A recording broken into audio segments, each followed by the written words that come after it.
Памятные мероприятия стартовали в городе Покровске с проведения тематического вечера «Славим, гордимся, благодарим». В фойе Центра культуры Саргытуль-Гетай развернулась большая выставка рисунков и свитков с изображением Михаила Николаева. А на сцене актового зала состоялась премьера театрализованного представления о детстве первого президента.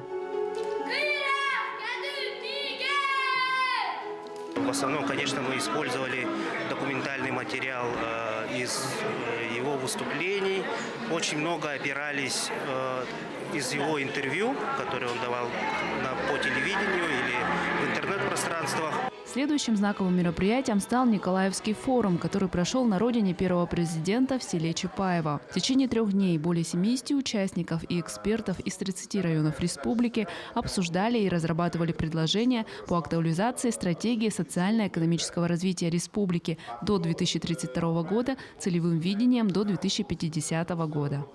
Форум – это не единоразовое мероприятие, это постоянно действующая площадка. И мы хотим, чтобы эта площадка была не только здесь в моменте, чтобы она в том числе реализовывалась и в других районах нашей республики. В Покровской детской школе искусств организовали мероприятие, посвященное 2 проектам, инициированным Михаилом Николаевым «Рисуем все» и «Музыка для всех». Так состоялись мастер-класс по рисованию на холсте и музыкальный концерт. К слову, проекту «Музыка для всех» нынче исполнилось 10 лет, и с этого года объявлено о старте 2-го десятилетия проекта.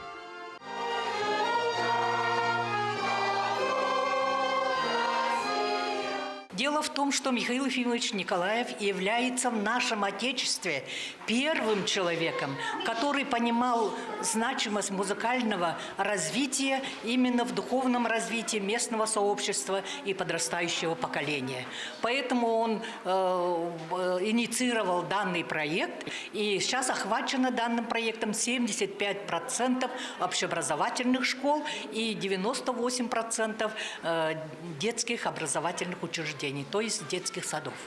В этот день подобные памятные мероприятия прошли во всех населенных пунктах Улуса. Хангаласов всегда помнят и чтят своего выдающегося земляка. Виолетта Засимова, Федор Тарасов, Хангаласский Улус.